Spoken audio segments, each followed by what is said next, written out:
Donc l'anesthésiste, c'est un peu le prince des cathéters, hein. Moi, ça m'a toujours fasciné. On donne à un patient sans veine à un anesthésiste. Il arrive toujours à lui mettre plein de tuyaux. Je ne vais pas vous faire l'injure de vous rappeler le choix de possibilités. Bon, il y en a que vous ne mettez pas vous-même, ok, d'accord. Hein, comme les Hickman et compagnie, il y a les artères, il y a les Swan. Le gros problème, et puis il y a les PICC-line, il y a les midline. Le gros problème, c'est que l'infection des cathéters à l'hôpital, c'est un peu une des 7 plaies d'Égypte. C'est un problème majeur et je crois que c'est difficile de ne pas rappeler un tout petit peu d'épidémio et de pathogénèse. Je vous rappelle qu'on distingue deux grandes sources à l'origine des infections de cathéters. Il y a tout ce qui touche à l'infection via l'orifice cutané au sens le plus large, donc les orifices, la flore de la peau via les orifices cutanés, que ce soit au placement ou après. Et il y a tout ce qui touche à la voie endoluminale. Et alors on estime qu'à peu près 85% des infections de cathéter vont venir par la voie extraluminale, donc la peau au sens large, alors que le reste, 15%, va venir par le up ou par les manipulations du cathéter. Il ne faut pas oublier que s'il y a des signes locaux que vous connaissez, peut-être pas automatiquement bien d'ailleurs, parce que ça ne se déclenche évidemment pas en salle d'op, œdème, rougeur, etc. Dans les infections généralisées de type septicémie sur les cathés centraux, il ne faut pas oublier que dans la toute grande majorité des cas, il n'y a pas de signes locaux.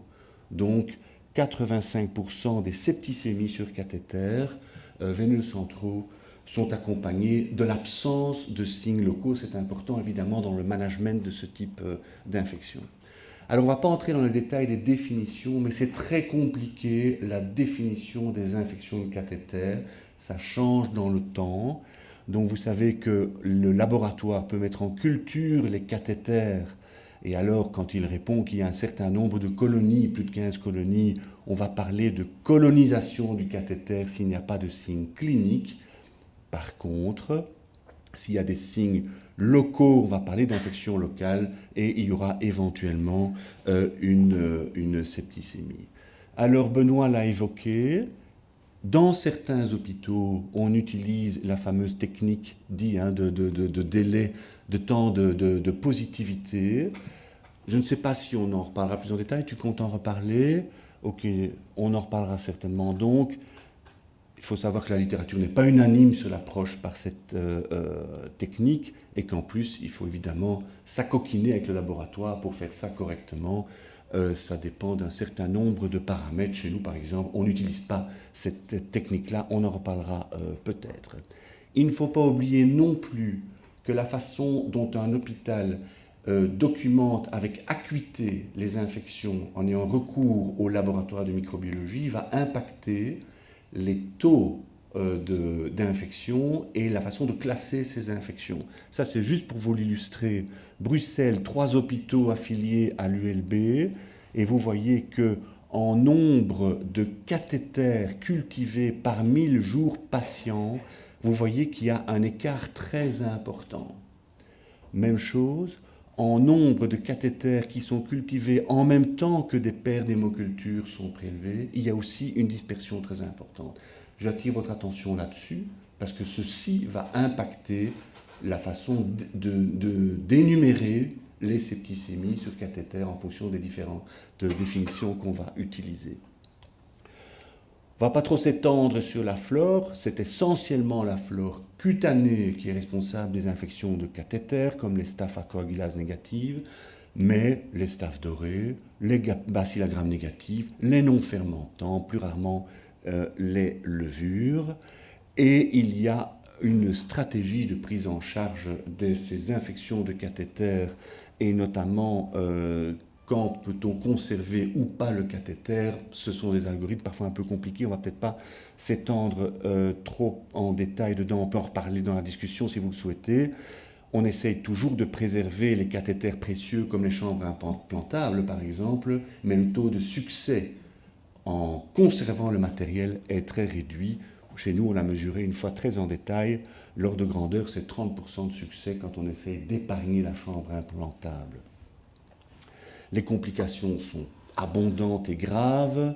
Ça part de la banale thrombophlébite plus ou moins étendue, jusqu'à y compris toute la veine cave supérieure par exemple, aux greffes septiques, aux endocardites, qui vont requérir, outre le traitement de l'infection elle-même, de l'infection de cathéter, parfois des traitements extrêmement longs, des anticoagulations, des interventions lourdes de type exérèse du thrombus, chirurgie cardiaque, etc. Un point très très important que je vais vous rappeler, c'est que le taux de septicémie va dépendre de la nature du cathéter. Et ceci est un tableau qui compile toute une série de données qui sort d'un textbook qui s'appelle le Cohen. Et donc, le cathéter périphérique en plastique génère une incidence de septicémie de 0,2 cas pour 100 cathéters, avec une densité d'incidence de 0,6 pour 1000 jours cathé. Si vous comparez avec le cathé veineux central classique, on voit tout de suite l'énorme différence. Il y a plus d'un logarithme de différence en termes d'incidence d'infection. Et puis vous avez toutes les variantes que vous connaissez comme moi. Les cathés imprégnés avec des antibiotiques, ça chute très fort. Le cathé central à insertion périphérique, c'est nettement meilleur que le cathéter central. Les chambres implantables qui, en termes de densité d'incidence, permettent d'obtenir un taux extrêmement faible, ce sont les RASC et compagnie pour les patients essentiellement en chimio, mais le pourcentage de chambres qui va s'infecter est loin d'être négligeable puisque c'est de l'ordre de 5%. On va passer peut-être les autres. Il faut toujours garder ces chiffres en tête quand on discute des choix de cathéter. Au-delà des choix de cathéter, il y a une série de facteurs de risque de septicémie qui sont soit liés au patient, et vous les connaissez au moins intuitivement, plus le malade est peu frais, plus le risque est élevé. Patient neutropénique tout court, avant d'être fébrile, HIV, etc. Patient de soins intensifs, longue durée d'hospitalisation, etc. Tout ça sont des paramètres qui vont augmenter le risque d'infection, avoir un score Apache élevé, etc. Et puis, il y a les caractéristiques liées à l'insertion du cathéter. Une insertion difficile augmente le risque de septicémie sur cathéter. L'utilisation des fameuses barrières stériles maximales qu'on évoquera le diminue profondément. La tunnelisation le diminue. L'insertion sur guide augmente le risque. Vous connaissez très bien, on le rebalayera rapidement, le fait qu'un cathéter veineux placé au niveau fémoral induit un risque beaucoup plus élevé de septicémie qu'au niveau jugulaire ou qu'au niveau sous-clavier.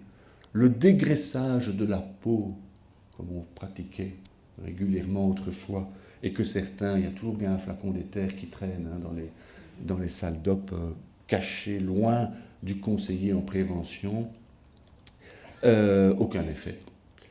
Les cathés multivoies, oui, le risque de septicémie est profondément augmenté. Et puis des éléments qui sont liés non plus au patient ou à l'insertion, mais à l'utilisation. On y retrouve la durée, on y retrouve le fait que le hub soit colonisé ou pas, la nutrition parentérale. Un élément important, c'est le ratio nurse-patient qui impacte le risque de septicémie. Alors, quand on parle des septicémies sur cathéter veineux centraux, on parle de quoi? On parle de 7 à 10 000 septicémies par an en Belgique, d'après une estimation du KCE. En soi, ça ne va peut-être pas vous parler énormément, mais pour ceux que ça intéresse, l'Institut scientifique de la santé publique dépose très régulièrement ses rapports sur son site. Et voilà le dernier rapport sur les septicémies associées aux cathéters veineux centraux. Là, on ne va pas se perdre dans les définitions, mais voilà les chiffres des 4 dernières années. Si on prend les confirmés, plus les probables, plus les possibles, ça vous fait 2000 septicémies par 10 000 jours patients. Faites vos jeux en fonction de vos institutions. Ce qui est très intéressant à retenir comme chiffre, c'est que environ un quart des septicémies hospitalières sont liées aux cathéters veineux centraux. Ça, c'est un chiffre très important à à retenir par rapport aux septicémies de sources secondaires. Vous voyez que toutes les sources secondaires, toutes seules, ça ne fait jamais que 60% par rapport aux cathéters veineux centraux, qui tout seuls, comme des grands, sont responsables d'à peu près un quart des septicémies. Dans ce type de rapport, vous verrez des chiffres intéressants, par exemple, sur les soins intensifs. Alors pourquoi l'enjeu de prévention est considérable pour les infections de cathéter? Parce qu'on considère que c'est un événement qui est quasiment toujours évitable, ce qui n'est pas le cas de toutes les infections. Ce n'est pas le cas, par exemple, pour les infections de site opératoire. C'est donc très souvent utilisé comme indicateur qualité, pour mesurer la qualité en termes de prévention du risque infectieux dans un hôpital. Et c'est de plus en plus souvent, c'est une tendance lourde, utilisé comme indicateur dans le système de financement à la qualité. Et donc c'est un enjeu considérable pour chacune de nos institutions. Alors les grands axes de prévention, le premier évidemment c'est de réduire l'exposition des patients, c'est-à-dire le nombre de patients qui vont bénéficier, disons plutôt subir, un cathéter veineux central et la durée. Choisir la voie d'accès à moindre risque, choisir quand c'est possible le site à moindre risque, placer optimalement, entretenir optimalement et surveiller tout ce bazar. Alors le dernier grand consensus sur la prévention des infections que je pense que tout anesthésiste doit lire le soir à la maison, c'est celui produit par les CDC américains en 2011 et qui reprend 95 recommandations qu'on peut regrouper en quelques grands points: l'éducation du personnel, tout ce qui touche au monitoring, tout ce qui touche à l'hygiène des mains, tout ce qui touche à l'asepsie de la technique, l'antisepsie au niveau du site d'insertion, les barrières stériles maximales, l'usage de la voie sous-clavière chaque fois qu'on peut l'utiliser, et l'utilisation des cathéters imprégnés d'antibiotiques. Alors le premier point, c'est la réduction de l'exposition au risque. Paradoxalement, c'est souvent négligé. Il n'y a pas énormément d'institutions, à ma connaissance, où il y a une vraie stratégie de réflexion pour réduire le nombre de patients chez qui on va éviter l'agression du cathéter veineux central. C'est une des raisons, le fait qu'il y a un gros travail à faire, pour lesquelles on aime conserver l'expression du nombre de septicémies par jour patient, en plus de celles par jour cathé. Si vous n'êtes pas exposé à un cathéter, forcément, vous n'avez pas de risque de septicémie sur cathéter.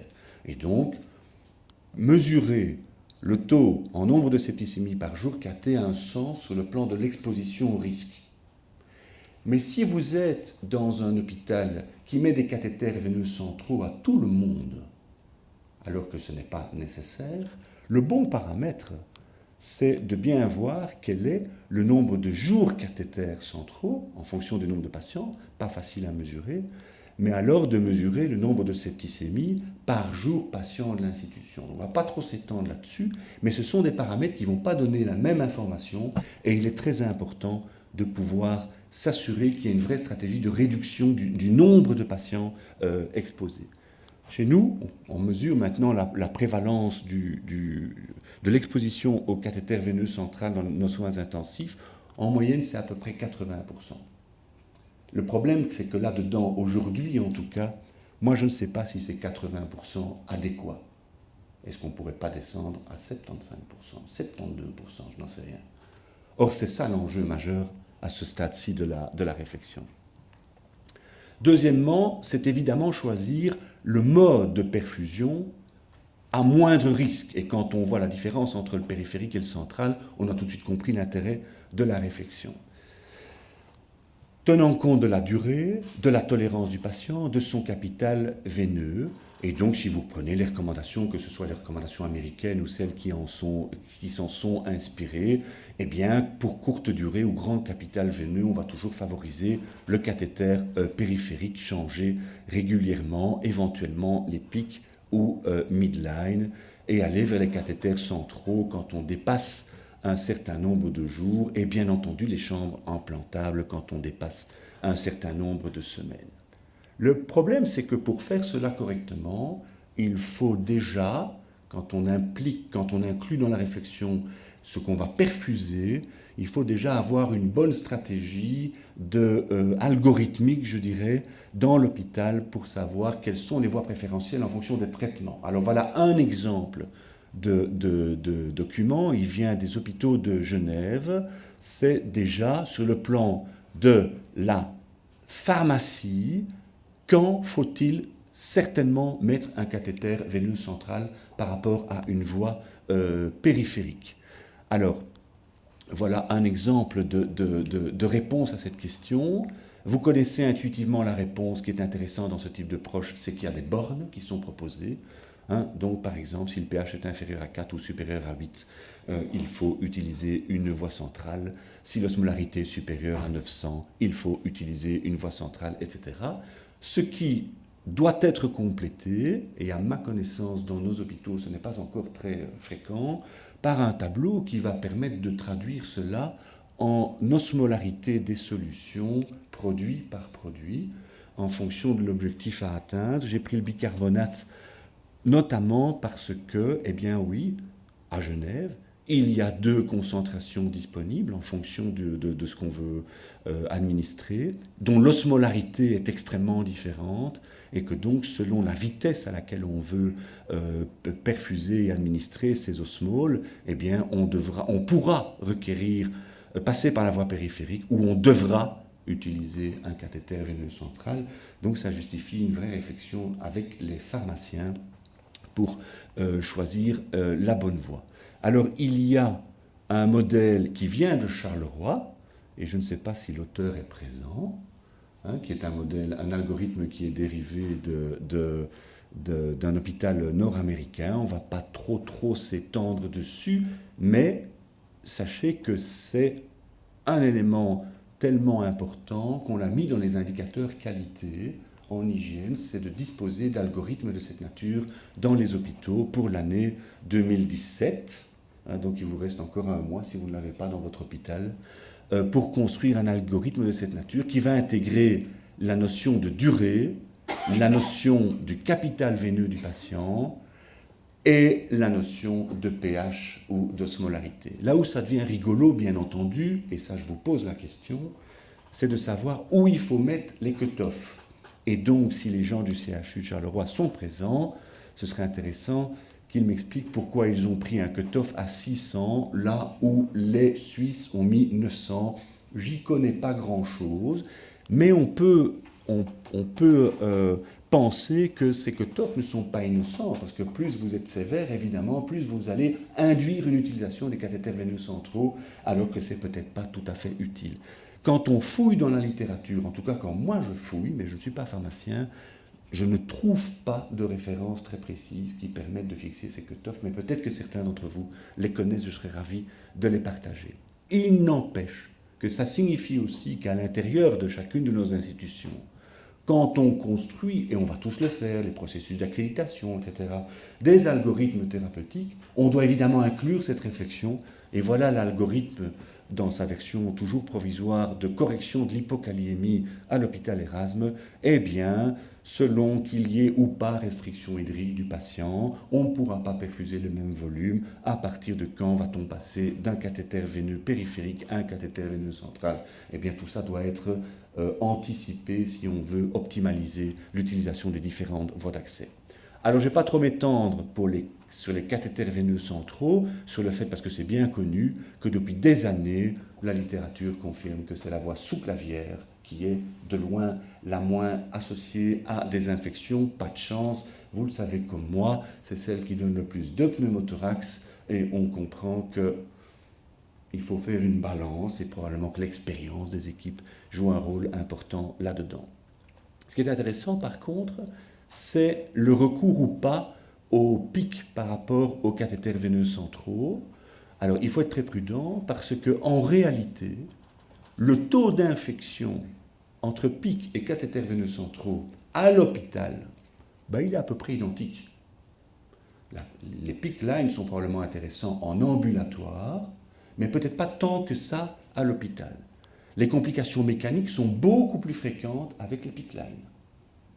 Enfin, il y a des données intéressantes dans la littérature sur le fait que si on a une stratégie qui vise à utiliser plus abondamment les PICC-Line, il faut être très attentif à la formation des soignants qui vont entretenir les pansements, etc., qui de temps en temps confondent le type de pansement entre PICC-Line, cathé périphérique, etc., et arrachent sauvagement la PICC-Line en faisant des soins de pansement. Et donc voilà un paramètre qui n'est pas du tout, entre guillemets, hygiénique, qui est opérationnel, mais qui risque d'impacter très fort le succès d'une stratégie qui vise à mettre en place des PICC-Line. Alors pour ceux que ça intéresse, dans la revue Hygiène, la revue française d'hygiène, il y a une revue là, il y a quelques années qui avait mesuré, qui avait repris tous les taux d'infection et avait bien montré à quel point la PICC-Line à l'hôpital n'est peut-être pas automatiquement la panacée. Et pour ceux qui aiment les recommandations, Société française d'hygiène, 112 recommandations sur la bonne utilisation des PICC-Line. Ça, c'est quand vous avez déjà avalé les 95 des CDC américains. Barrière stérile maximale, c'est reconnu comme étant important depuis de nombreuses années. On ne va peut-être pas s'étendre là-dessus parce que je pense que ça ne pose plus de problème, en tout cas en termes de connaissances. Il faut voir en termes d'implémentation, c'est un autre enjeu. Question qui m'avait été posée, la désinfection au site d'insertion. Alors, bonne nouvelle, il y a eu en 2016 une revue Cochrane extrêmement intéressante, 609 sources, donc on se dit, on va avoir la réponse. Là-dedans, il n'y en a que 12 qui sont retenues, parce qu'elles correspondent aux critères extrêmement sévères, comme vous savez, de l'approche des revues Cochrane. Et finalement, eh bien, quand vous voyez les conclusions, tout ça est beaucoup moins robuste qu'on ne pourrait le penser. J'ignorais, merci Benoît, que dans la littérature ancienne, on avait même montré que la désinfection n'apportait pas d'avantage par rapport à la non-désinfection lors de l'insertion. Articles qui ont été fortement contestés par la suite. Mais la littérature est donc assez peu monomorphe, je dirais. La seule chose qu'on peut retenir, c'est qu'il semblerait que quand il y a de la chlorhexidine, ça marche mieux. Vous voyez comme il faut être modeste quand on croit que tout ça est si bien assis. Alors vous allez me dire, bon, mais ça c'était peut-être un peu compliqué, mais prenons maintenant les cathéters imprégnés. Il y a quand même beaucoup plus de données. 2025 records, 57 études retenues, grande publication en 2008 qui calcule l'odds ratio en cumulant toute une série d'études. Ouais, bon, ben, le bilan n'est pas non plus si tranché que cela, et probablement qu'effectivement ça peut marcher pour réduire, donc imprégné d'antibiotiques ou d'antiseptiques, que ça peut marcher pour réduire le taux d'infection essentiellement dans les unités de soins intensifs. Donc ça veut dire qu'il y a un vrai job à faire au sein des hôpitaux pour positionner ce type de matériel. Et voilà par exemple un algorithme en hématologie, vous voyez des petites choses qui ont sauté là, qui positionne les cathéters imprégnés d'antibiotiques ou d'antiseptiques dans certaines niches très précises en post-infection de cathéters, etc. C'est probablement vers ce type de réflexion que nous devons aller. Et le pansement maintenant, qu'est-ce qu'il faut mettre comme pansement là-dessus? Chlorhexidine ou pas? Alors en 2011,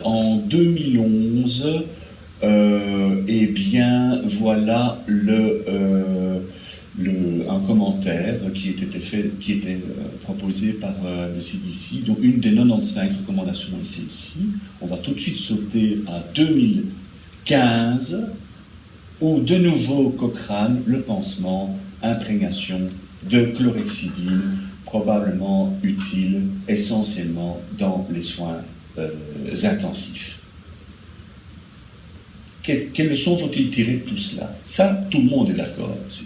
C'est que les produits plus sophistiqués, imprégnés de ceci, imprégnés de cela, la petite éponge machin, n'ont probablement une place que si, après qu'on ait mis en route toutes les autres mesures, on garde un taux d'infection qui paraît anormalement haut.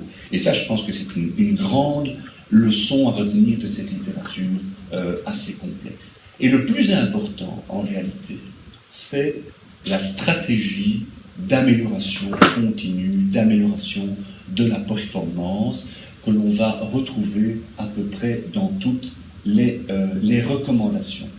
Et voilà, par exemple, une étude tout à fait récente de cette année-ci qui montre en réalité que c'est ça qui marche.